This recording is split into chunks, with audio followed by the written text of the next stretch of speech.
Bismillahirrahmanirrahim. Let us solve the previous science questions from PPSC papers. The first question is Albert Einstein was born in. Albert Einstein कहाँ पैदा होते हैं? Germany में पैदा होते हैं। और कब पैदा होते हैं? मार्च 14 1879 1879 में पैदा होते हैं। एक और सवाल ये भी पूछा जा सकता है कि अल्बर्ट आइंस्टाइन के हवाले से कि इनको नोबेल प्राइज कब दिया जाता है? तो इनको नोबेल प्राइज दिया जाता है 1921 में। और कौन से सब्जेक्ट में इन्होंने काम किया था? फिजिक्स में काम किया था। और इनका वर्क कौन सा था? Basically it was the photo electric effect था कि जिस पर इन्होंने काम किया था, और इनको बाद में 1921 में जाके नोबेल प्राइज भी मिलता है। एक और सवाल ये भी पूछा जा सकता है, वो कौन से ऐसे अजीम साइंसदान हैं जिन्होंने अल्बर्ट आइंस्टाइन की सुपरविजन में सरबराही में काम किया था? तो वो याद रखिएगा, रियाजुद्दीन सिद्दीकी साहब हैं।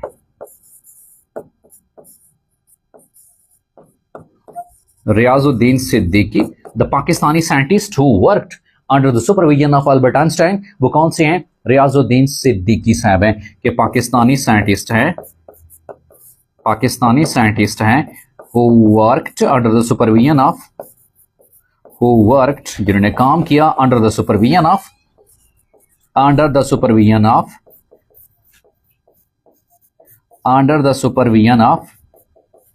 Albert Einstein. वो कौन से हैं? वो रियाजुद्दीन सिद्दीकी साहब हैं कि जिन्होंने अल्बर्ट आइंस्टाइन की सरबराही में काम किया था। और अल्बर्ट आइंस्टाइन के हवाले से यह भी सवाल पूछा जा सकता है कि थ्योरी ऑफ रिलेटिविटी किसने पेश की थी? जिसने दुनिया का एक साइंस के हवाले से, फिजिक्स के हवाले से एक नया थीमेटिक एरिया पेश कर दिया था कि थ्योरी ऑफ रिलेटिविटी।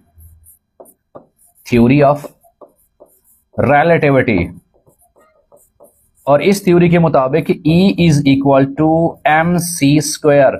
सो इस थ्योरी का बेसिक पर्पस ये था कि mass and energy, although these are two basic common phenomena, ये आपस में इंटरचेंजेबल है। सो इस थ्योरी के मुताबिक, थ्योरी ऑफ रिलेटिविटी के मुताबिक E is equal to mc²। So E stands for the energy, ये एनर्जी है, इसको रिप्रेजेंट करता है, and M for the mass, and C stands for the speed of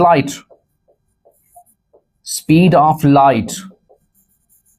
और अक्सर बात ये भी सवाल पूछा जा सकता है कि C जो है स्पीड ऑफ लाइट है, ये कितनी होती है? 3 × 10 की ताकत 8 मीटर पर सेकंड। याद रखिएगा, अगर कोई बॉडी इस स्पीड ऑफ लाइट से मूव करेगा तो उस वक्त मास और जो एनर्जीज हैं आपस में इंटरचेंजेबल होंगे। ये थ्योरी ऑफ रिलेटिविटी कहती है कि E is equal to mc²।